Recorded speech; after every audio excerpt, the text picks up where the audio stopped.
청년, 혹시 목 뒤에 X모양 흉터가 있나요? 지금부터 이 가슴 시린 이야기를 시작하기 전에 구독과 좋아요, 댓글 부탁드릴게요. 그럼 이야기 시작하겠습니다.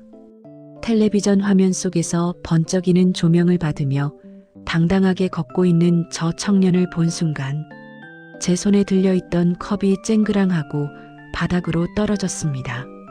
심장이 마치 천둥이라도 치는 것처럼 요란하게 뛰기 시작했고 눈앞이 어지러지라며 숨이 가빠왔습니다. 저는 김영자입니다. 20년 전 꽃이 흐드러지게 피었던 그 봄날의 놀이공원에서 아들 민석이의 손을 놓쳐버린 죄로 평생을 지옥 속에서 살아온 어미입니다. 사람들은 세월이 약이라며 이제 그만 아이를 가슴에 묻으라고 했지만 제 가슴은 자식을 묻을 만큼 그렇게 넓지가 못했습니다. 매일 밤 아들이 좋아하는 반찬을 차려놓고 텅 빈 의자를 보며 울던 날들이 주마등처럼 스쳐 지나갔습니다. 그런데 오늘 대한민국에서 모르는 사람이 없다는 태상그룹의 손자이자 유일한 후계자로 소개되는 저 청년이 얼굴에서 저는 제 남편을 보았습니다. 억울하게 세상을 떠난 제 남편이 살아 돌아오기라도 한 듯 청년의 짙은 눈썹과 고집스럽게 담은 입술은 제가 기억하는 민석이 아빠의 모습과 너무나도 똑같았습니다. 영자씨, 뭘 그렇게 보고 있어?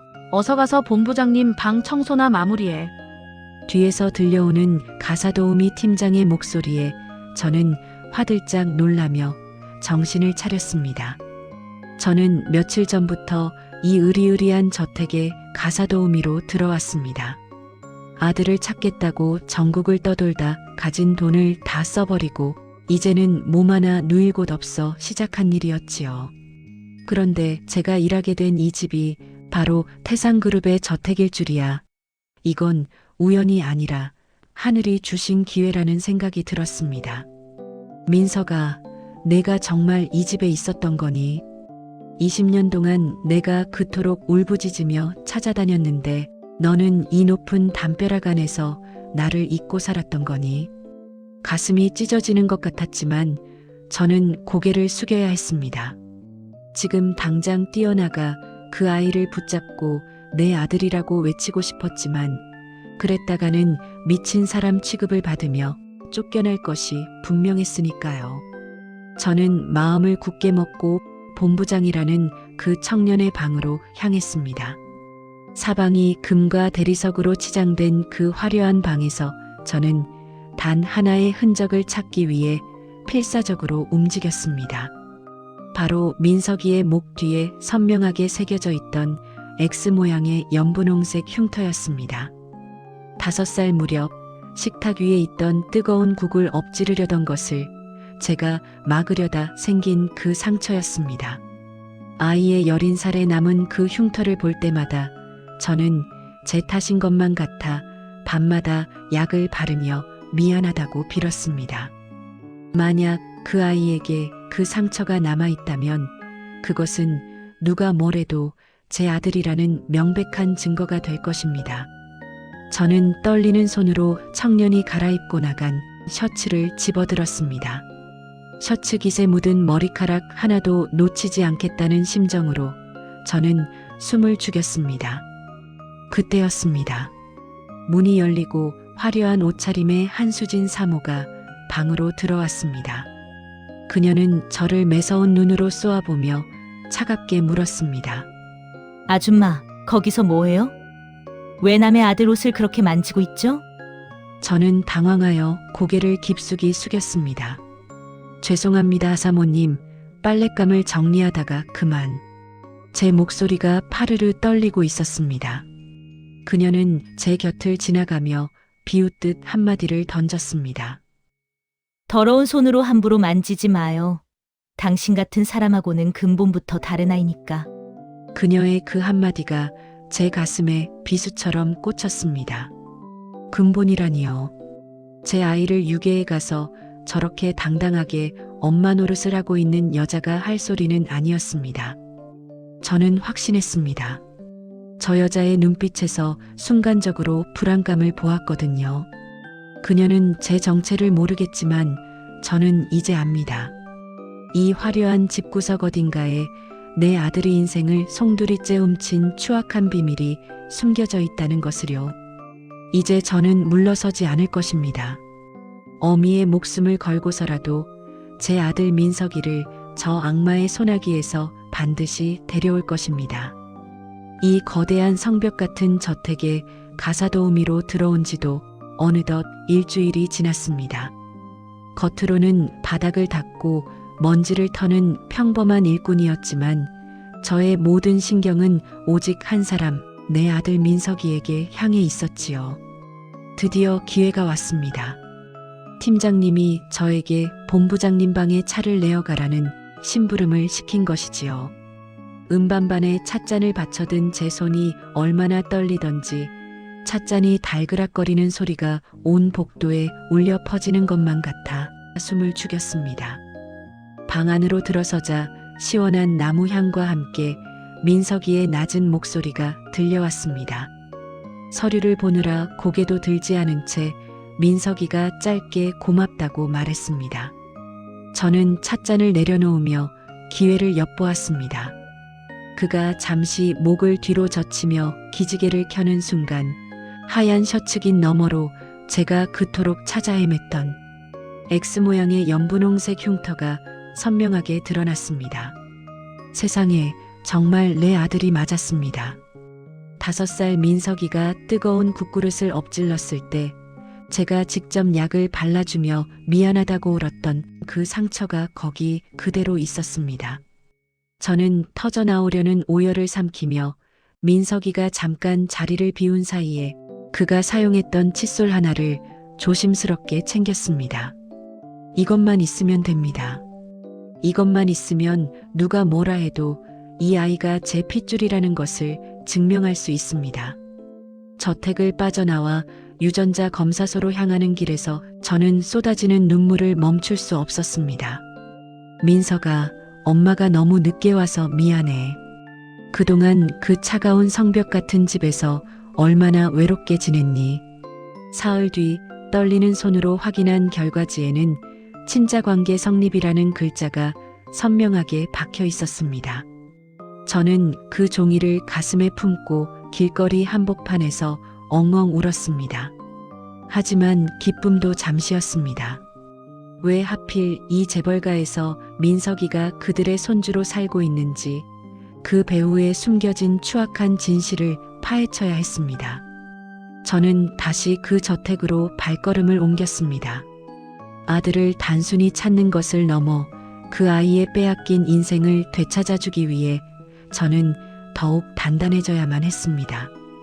이 화려한 집구석 어딘가에 내 아들의 인생을 송두리째 훔친 비밀이 숨겨져 있을 것이 분명했으니까요. 저는 이제 한 명의 어머니를 넘어 진실을 밝히는 투사가 되기로 결심했습니다. 어르신들, 자식을 잃은 부모의 마음은 세상 그 어떤 단어로도 설명할 수 없습니다. 하지만 그 자식이 눈앞에 있는데도 내 자식이라 부르지 못하는 그 심정은 오죽하겠습니까? 저는 그날 밤 젖은 수건을 입에 물고 소리 죽여 울며 다짐했습니다. 민석아, 조금만 기다려. 엄마가 반드시 너를 그 가짜 인생에서 구해내고 우리 민석이로 되돌려 놓을 테니까. 저는 다음 날부터 한수진 사모의 눈을 피해 집안 곳곳을 살피기 시작했습니다. 그녀가 숨기고 있는 것이 무엇인지, 20년 전 그날 도대체 무슨 일이 있었던 것인지 알아내기 위해 저는 어둠 속의 그림자가 되기로 했습니다. 남편이 억울하게 죽고 아들마저 빼앗긴 그 지옥 같은 세월을 보상받기 위해서라도 저는 여기서 멈출 수 없었습니다. 제 손에 쥐어진 이 종이 한 장이 이제는 제 목숨보다 소중한 무기가 되었습니다. 한수진이 쌓아 올린 저 높고 화려한 성벽을 무너뜨릴 유일한 열쇠 말입니다. 어르신들, 제가 과연 이 가녀린 손으로 그 거대한 악마를 이길 수 있을까요? 하지만 엄마라는 이름은 생각보다 강하다는 것을 저는 믿었습니다. 아들을 위해서라면 지옥이라도 뛰어들 준비가 되어 있었으니까요. 이제 진실을 향한 제 처절한 발걸음은 멈추지 않을 것입니다. 진실은 제가 상상했던 것보다 훨씬 더 잔인하고 시커먼 심형과도 같았습니다. 친자 확인 결과지를 손에 쥐고 저택으로 돌아온 그날 밤, 저는 도저히 잠을 이룰 수 없었지요. 내 아들 민석이가 아버지를 죽인 원수를 엄마라 부르며 저 화려한 감옥 속에 갇혀 있다는 사실에 심장이 갈갈이 찢겨나가는 기분이었습니다. 저는 모두가 잠든 새벽에 조용히 한수진 사모의 서재로 향했습니다. 가사도우미로 일하며 유심히 보아두었던 책장 뒤편에 숨겨진 금고를 확인해야만 했으니까요. 손끝이 사시나무 떨듯 떨리고 식은땀이 비 오듯 흘렀지만 저는 멈출 수 없었습니다. 마침내 열린 금고 안에서 저는 낡은 가죽 서류철 하나를 발견했습니다. 그 안에는 제가 그토록 찾고 싶었던, 아니 어쩌면 영원히 몰랐을 끔찍한 기록들이 빼곡히 들어 있었지요. 20년 전 제 남편의 사고 보고서와 태산그룹의 가계도가 피비린내를 풍기며 저를 맞이했습니다. 놀랍게도 제 남편은 태산그룹 창업주의 숨겨진 적통 장남이자 가문의 유일한 상속자였습니다. 한수진은 자신의 남편을 그룹의 주인으로 만들기 위해 제 남편을 교통사고로 위장한 나머지 살해했던 것입니다. 더욱 소름 끼치는 사실은 그날 한수진이 낳은 친아들이 병으로 세상을 떠났고 그녀는 자신의 권력을 지키기 위해 놀이공원에서 제 아들 민석이를 유괴해 죽은 자기 아들의 이름으로 둔갑시킨 것이었습니다. 어떻게 인간의 탈을 쓰고 이런 악마 같은 짓을 저지를 수 있을까요?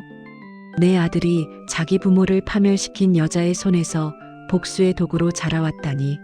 저는 입을 틀어막고 바닥에 주저앉아 소리 없는 비명을 질렀습니다. 그때였습니다. 갑자기 서재 문이 열리고 서리빨 같은 목소리가 제 등을 찔렀습니다. 당신 지금 뭐 하는 거야? 한수진이었습니다. 그녀는 우아한 실크 가운을 걸친 채 차가운 미소를 지으며 저를 내려다보고 있었습니다. 그녀는 제가 들고 있던 서류를 낚아채더니 그대로 제 뺨을 강하게 내리쳤습니다. 제 고개가 힘없이 꺾이고 바닥에 내동댕이 쳐졌지만 그녀의 눈빛에는 일말의 가책도 없었지요. 천한 것이 감히 어딜 넘봐. 당신이 이 집으로 들어올 때부터 알아봤어야 했는데 당신이 뭘 봤든 세상은 이제 달라지지 않아. 그 아이는 이제 태산그룹의 후계자야. 당신 같은 밑바닥 인생이 엄마라고 나타나면 그 아이 인생이 어떻게 될 것 같나? 오히려 당신을 원망하며 죽고 싶어 할걸. 그녀의 말 한마디 한마디가 제 가슴에 독리처럼 박혔습니다. 한수진은 돈뭉치를 제 얼굴에 던지며 비릿하게 웃었습니다. 이 돈 가지고 당장 나가. 그리고 죽은 듯이 지내. 만약 우리 아이 근처에 한 번이라도 나타나면 그땐 당신 목숨이 어떻게 될지 나도 장담 못하니까. 그것은 명백한 협박이자 비겁한 배신이었습니다. 제가 믿었던 세상의 정의가 한순간에 무너져 내리는 기분이었지요. 경비원들에게 팔을 붙잡혀 저택 밖으로 내동댕이 쳐진 저는 차가운 빗줄기를 맞으며 진흙탕 바닥을 뒹굴었습니다. 하지만 저는 포기하지 않았습니다. 한수진이 던진 그 더러운 돈뭉치를 움켜쥐는 대신 제가 몰래 찍어둔 서류의 사진들이 담긴 휴대전화를 꽉 쥐었지요. 그래, 한수진. 당신이 내 남편을 죽이고 내 아들을 훔쳤을지 몰라도 어미의 심장까지는 가져가지 못했어. 20년 동안 맺힌 이 피눈물을 당신에게 그대로 돌려주고 말겠어. 저는 빗물에 씻겨 내려가는 눈물을 닦으며 일어섰습니다. 이제 부드러운 엄마의 모습은 버리기로 했습니다. 아들을 되찾기 위해서라면 기꺼이 악마와도 싸우는 호랑이가 되겠노라 다짐하며 저는 어둠 속으로 한 발짝 내디뎠습니다. 제 아들 민석이가 저 높은 성벽 안에서 저를 기다리고 있을 테니까요. 비에 젖은 솜니불보다 더 무겁고 시린 것이 무엇인지 아시나요? 그것은 바로 배 아파 낳은 자식에게 미친 사람 취급을 당할지도 모른다는 어미의 처절한 두려움입니다. 한수진의 저택에서 짐짝처럼 내던져진 저는 차가운 길바닥에서 밤을 지새웠습니다. 온몸은 매를 맞은 듯 쑤시고 열이 오르내렸지만 제 정신은 그 어느 때보다 또렷했습니다. 내 아들을 저 악마의 품에 그대로 둘 수는 없었습니다. 그것은 죽은 남편에 대한 배신이자 제 남은 생을 포기하는 것과 다름없었으니까요. 다음 날 아침 저는 엉망이 된 몸을 이끌고 태산그룹 본사 정문으로 향했습니다. 화려한 유리 건물이 햇빛을 받아 번쩍거리는 모습이 마치 범접할 수 없는 거대한 성벽처럼 느껴졌지요. 저는 정문 한 구석에서 민석이가 나타나기만을 기다렸습니다. 지나가는 사람들마다 저의 초라한 행색을 보며 수군거리고 피했지만 저는 상관없었습니다. 오직 제 아들의 얼굴을 다시 보고 그 아이의 가슴 속에 깊이 잠들어 있는 어린 시절의 기억을 깨워야만 했습니다. 드디어 검은색 세단이 멈춰 서고 민석이가 내렸습니다. 수많은 수행원에게 둘러싸인 채 당당하게 걷는 그 아이의 뒷모습을 보며 저는 참았던 눈물을 터뜨리고 말았습니다. 그때 저는 품 안에서 20년 동안 한시도 몸에서 떼어놓지 않았던 낡은 목동 피리를 꺼냈습니다. 남편이 살아생전 민석이를 위해 손수 깎아주었던 세상에 단 하나뿐인 보물이었지요. 저는 혼신의 힘을 다해 피리를 불었습니다. 삑삑거리며 갈라지는 소리였지만 그것은 어미가 자식에게 보내는 가장 처절한 신호였습니다. 민석이의 발걸음이 우뚝 멈췄습니다. 그 아이는 천천히 고개를 돌려 저를 바라보았습니다. 그 눈동자에는 당혹감과 알 수 없는 흔들림이 서려 있었지요. 제가 다가가려 하자 경호원들이 제 앞을 가로막았습니다. 아줌마, 여기서 이러면 안 돼요. 당장 물러나세요. 경호원의 거친 손길에 제가 바닥으로 밀려나던 그때 민석이가 다가왔습니다. 그는 바닥에 떨어진 낡은 피리를 물끄러미 내려다보았습니다. 그의 눈빛이 가늘게 떨리는 것을 저는 놓치지 않았습니다. 민석아, 이 피리 소리 기억하겠니? 내 아빠가 너를 무릎에 앉히고 가르쳐주던 그 노래 말이야. 제가 울먹이며 말하자 민석이는 무엇인가 말하려는 듯 입술을 달싹였습니다. 하지만 그 찰나의 순간을 한수진이 가로막았습니다. 어디서 나타났는지 그녀는 날카로운 구두 소리를 내며 다가와 민석이의 팔을 붙잡았습니다. 그녀의 얼굴은 분노로 싸늘하게 식어 있었습니다. 민석아, 이런 노숙자 말은 듣지 마라. 여기 경비원들 뭐 하세요? 당장 이 여자를 경찰에 넘기지 않고. 한수진의 지시에 경비원들이 제 팔을 거칠게 잡아 끌었습니다. 저는 끌려가면서도 민석이를 향해 소리쳤습니다. 민석아, 저 여자는 내 엄마가 아니야. 내 아버지를 죽이고 내 인생을 훔친 악마야. 제 외침이 복잡한 도심의 소음 속에 묻혔지만 민석이의 얼어붙은 표정은 제 심장에 깊이 박혔습니다. 경찰서 유치장에 갇힌 저는 차가운 시멘트 벽에 머리를 기대고 생각했습니다. 이제 정말 돌아갈 길은 없습니다. 한수진은 저를 사회적으로 완전히 매장하려 들겠지요. 하지만 괜찮습니다. 민석이의 눈빛에서 저는 보았습니다. 아주 작은 의심의 씨앗이 그 아이의 마음속에 뿌리 내렸다는 것을요.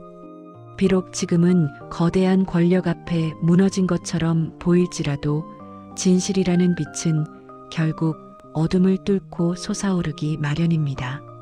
저는 유치장의 좁은 창문 너머로 보이는 밤하늘을 보며 다짐했습니다. 민석아, 조금만 기다려다오. 이 엄마가 반드시 너를 그 가짜 인생에서 구해내고 우리 민석이로 되돌려 놓을 테니까. 유치장의 차가운 시멘트 벽액이 되어 보낸 사흘은 제 인생에서 가장 길고도 뜨거운 시간이었습니다. 한수진이 보낸 변호사라는 자는 저를 협박하며 다시는 나타나지 않겠다는 각서에 서명하라고 종용했지만 저는 그들의 비겁한 얼굴에 침이라도 뱉어주고 싶은 심정이었습니다. 20년 전 내 남편을 죽이고 아들을 훔친 죄도 모자라 이제는 그 어미를 미친 사람으로 몰아 가두려 하는 그들의 악행을 보며 저는 마지막 결단을 내렸습니다. 다행히 저를 가엾게 여긴 젊은 국선 변호사의 도움으로 유치장을 나올 수 있었습니다. 저는 곧장 미리 준비해 두었던 마지막 패를 꺼내 들었습니다. 그것은 한수진의 서재에서 목숨을 걸고 찍어두었던 비밀 서류들과 유전자 검사소에서 받은 친자 확인서였습니다. 그리고 하나 더. 민석이가 어릴 적 아빠와 함께 찍었던 사진 속 목 뒤에 흉터가 선명하게 찍힌 옛날 앨범을 챙겼습니다. 그날은 태산그룹의 후계자 공식 취임식이 열리는 날이었습니다. 대한민국 재계의 거물들이 모두 모인 화려한 호텔 연회장은 한수진이 평생을 공들여 쌓아온 가짜 성벽이 완성되는 장소이자 동시에 처참히 무너져 내려야 할 장소였습니다. 저는 허름한 옷차림 대신 남편이 생전 마지막으로 선물했던 낡았지만 정갈한 정장을 꺼내 입었습니다. 정문은 이미 철저하게 봉쇄되어 있었지만 저는 가사도우미로 일하며 익혀두었던 호텔 뒷문의 직원용 통로를 통해 연회장 안으로 몰래 숨어 들어갔습니다. 화려한 조명 아래 민석이가 단상 위에 올라섰습니다.